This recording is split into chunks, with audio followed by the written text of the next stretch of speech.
Hello and welcome to Example of Play. In this video, I'm going to talk to you about Burden of Command, the tactical leadership RPG that's been years and years in the making. It's finally here. I've played through the campaign and I want to give you 7 tips on how to survive the Burden of Command. Now, in the interest of not spoiling the experience for you when you play this game, because it's a really unique, special war game, it's a RPG, it's different than anything you've ever played before. And so these tips are not like how to win a certain mission or the best way to do an attack on any position. These are more about how to get the best experience out of the game with a couple little tactical suggestions toward the end. But primarily, these tips are designed to help you get the fullest experience and have the most enjoyment when you play this game, because the campaign is designed in such a way that you could definitely play through it multiple times and have some events go different ways and different things happen. But that first time through is going to be a really unique experience.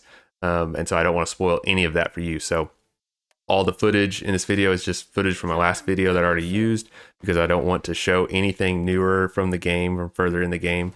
And I don't want to take any of that away from you. So here we go with 7 tips for Burden of Command.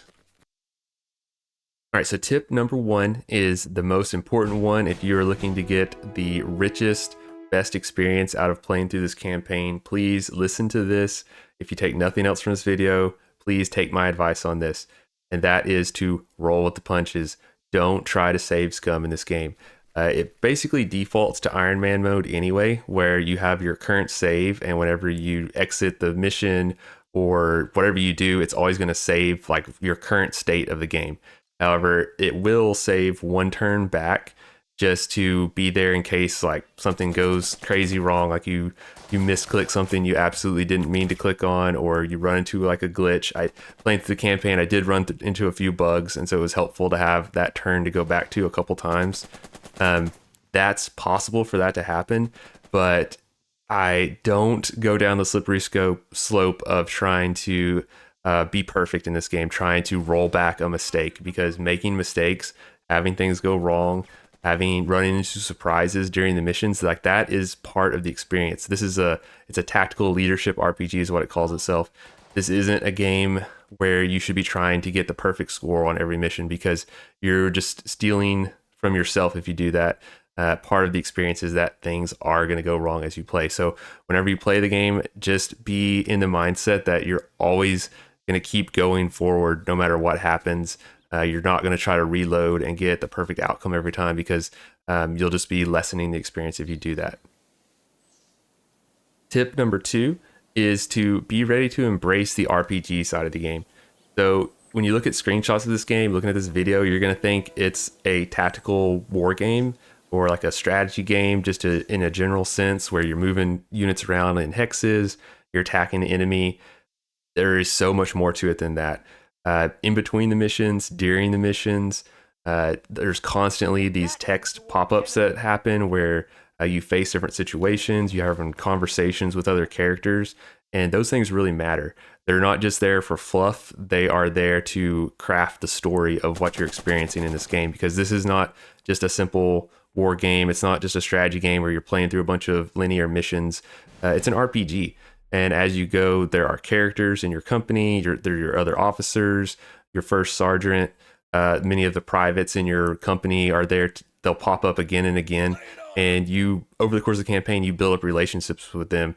And besides just that, decisions you make here have effects on the battles themselves. So how you have conversations with your officers can shape their mindsets, which are a mechanic where they can be good at certain things, like be cunning or be good at following doctrine or have high zeal.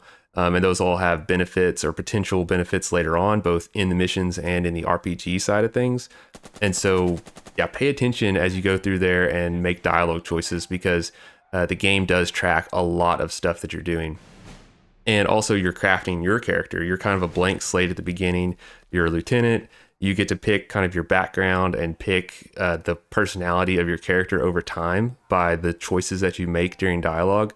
And the game tracks that. And so you're seeing these characters, your superior officers, the people in your company, other people that you run into on the battlefields and in the cities in between.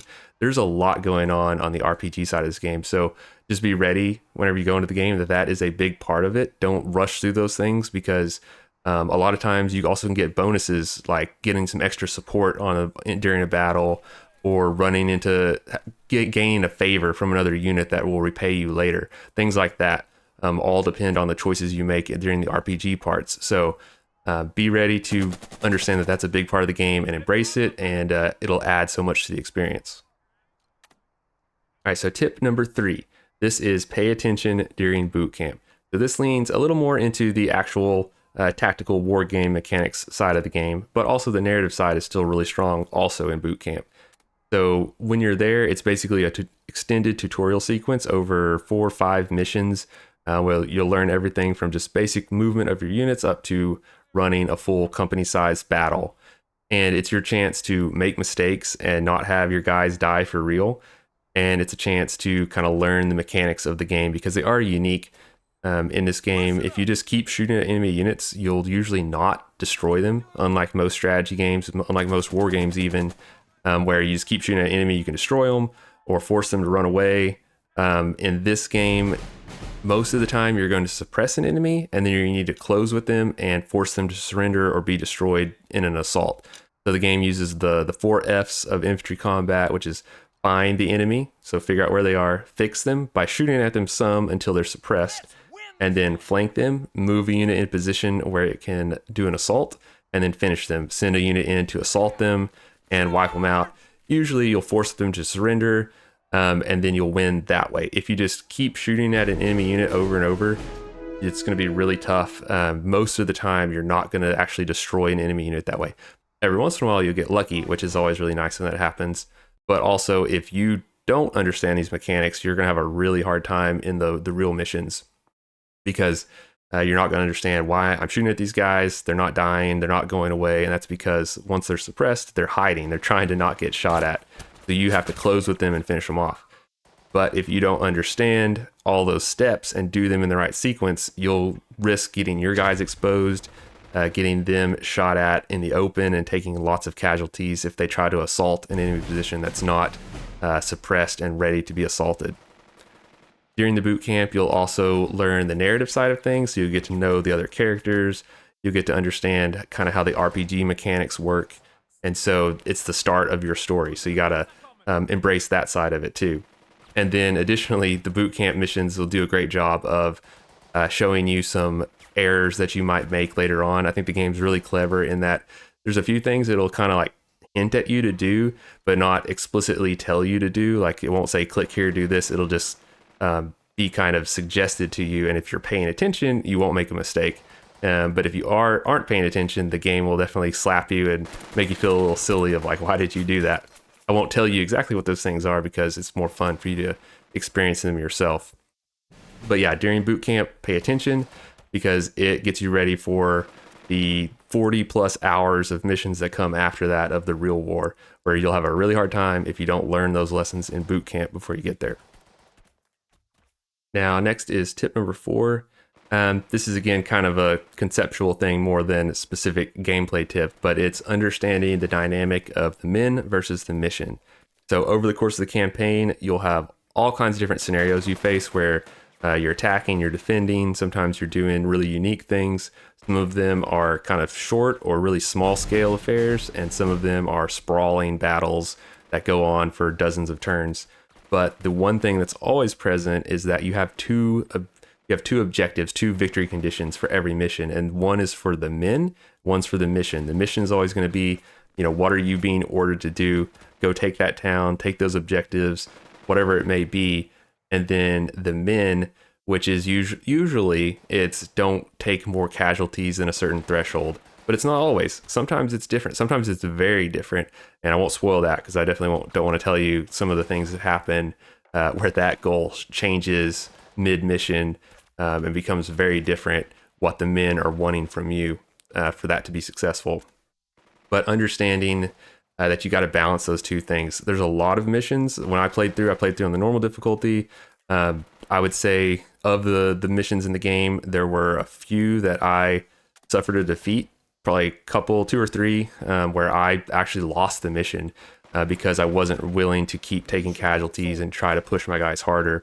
And then there were a couple where I did take some casualties and I felt like I was close enough to win and take all the objectives, and that, not to say that it was worth taking the casualties, but it happened, it had to happen, and we did succeed in the mission side of it. But then I still felt a little bad of, I took more casualties than what the threshold was.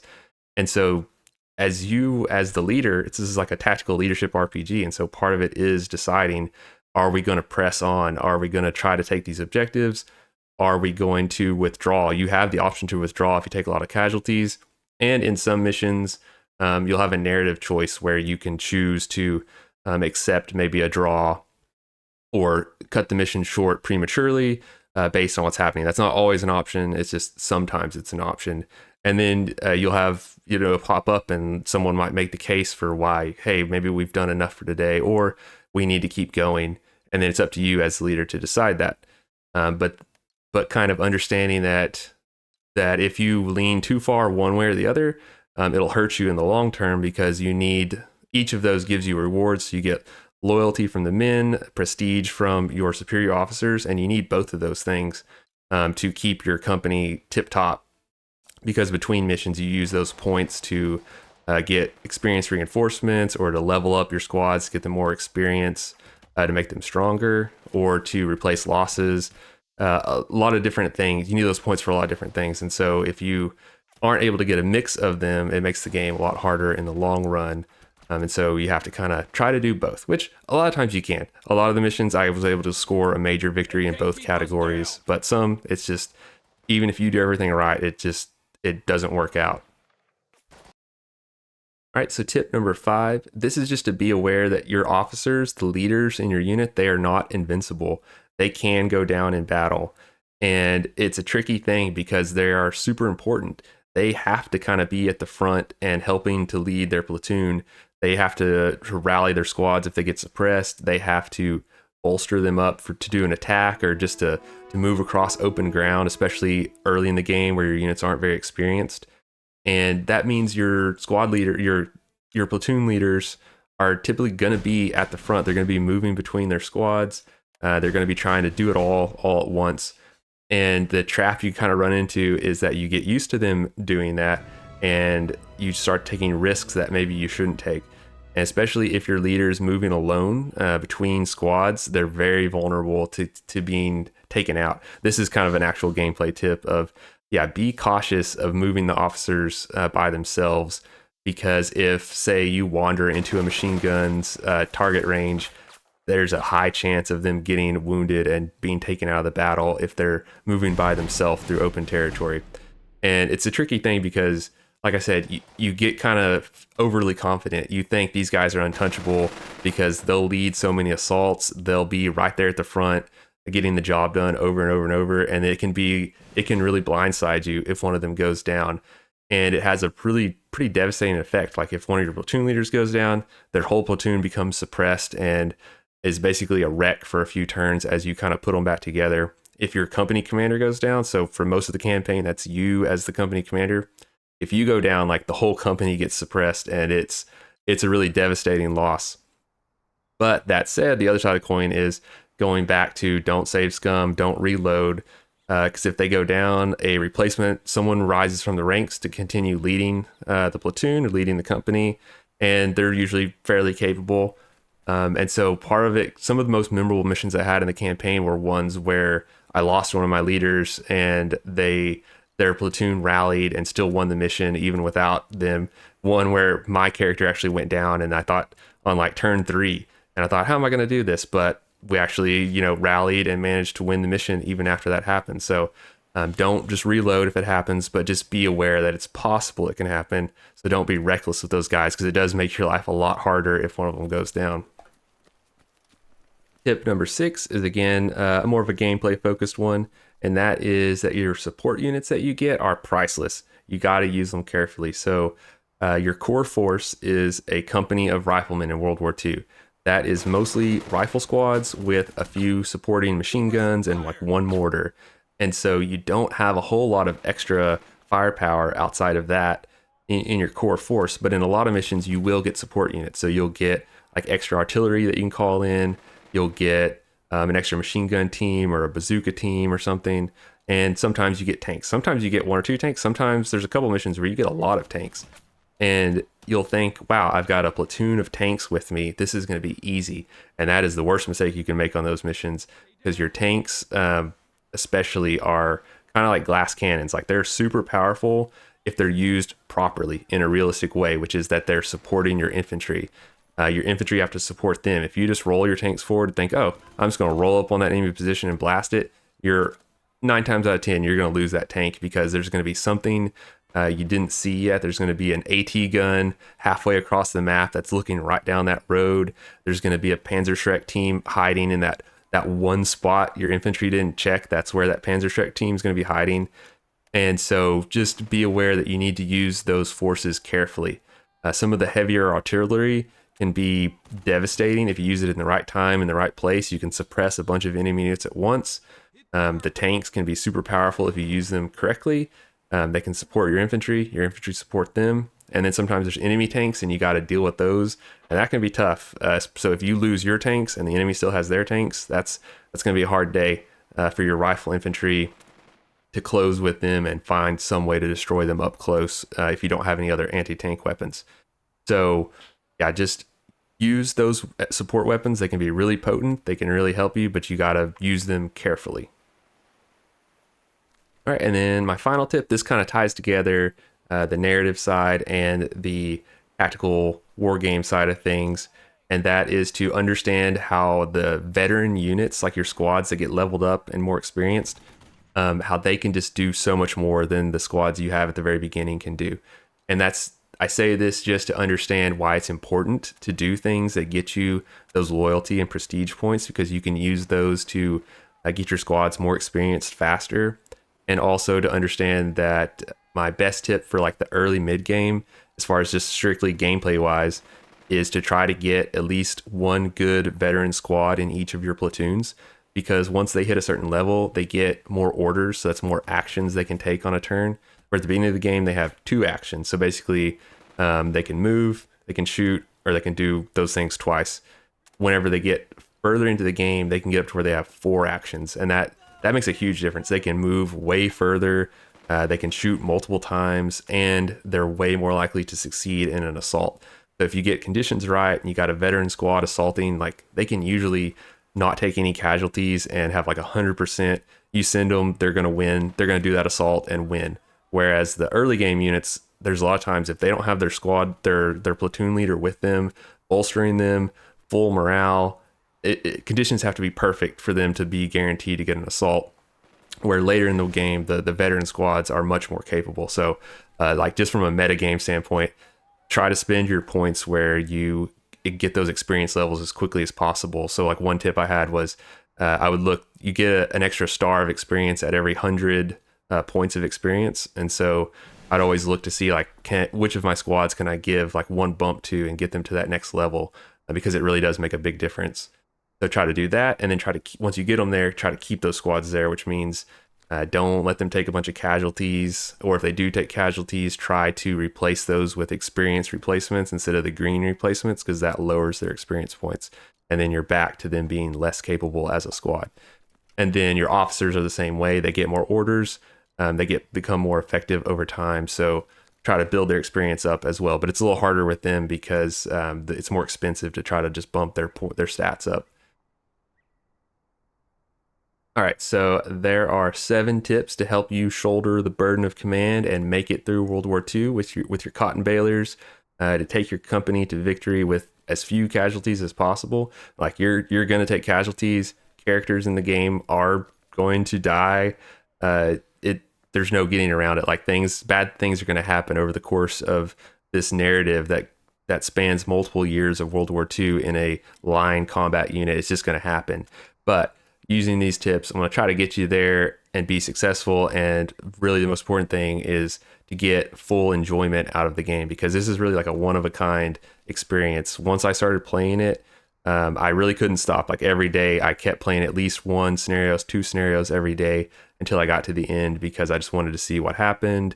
I wanted to see what the next mission was going to be, and then see like what happened with the characters, and then the drama of knowing that some of them could die along the way, like things can happen, and the game just does such a good job of tying the narrative side of it to the gameplay side of it, where those two things are really just merged into one experience. So that's why my tips are mostly focused on you getting enjoyment out of that and just being like aware of some of the gameplay stuff, but not giving you specific things about certain missions. You know, I could do a video like a walkthrough and tell you on missions like how to win the mission, what's going to happen, what to be ready for, but that would totally be ruining the game because that's not in the spirit of the game. So that's why I avoided like specific mission tips or anything like that. And then the game itself in the tutorial, like I said, or in the boot camp, it'll teach you the tactics. As long as you pay attention there, you'll know everything you need to know for how to play the game tactically. And then it's up to you to do that effectively over all these different types of scenarios and situations that you'll face. So I hope you enjoyed it. The game comes out in just a couple days. It's only gonna be $20 on release. So my review of the game is, if it looks at all appealing to you, if you played the demo and enjoyed it, absolutely buy the game. The only criticism I could possibly have is that the game has a few bugs right now, but they're actively working on them, getting them fixed. So hopefully those will all get polished out really soon, and the actual experience of the game is awesome. So if you're at all looking at it and thinking you might want to play, just do so. There's the demo, you can try it out for yourself. So there's really nothing to lose. I highly recommend this game. It's worth the wait. Thanks for watching. Hit like and subscribe for more strategy gaming content, and we'll see you next time. Bye.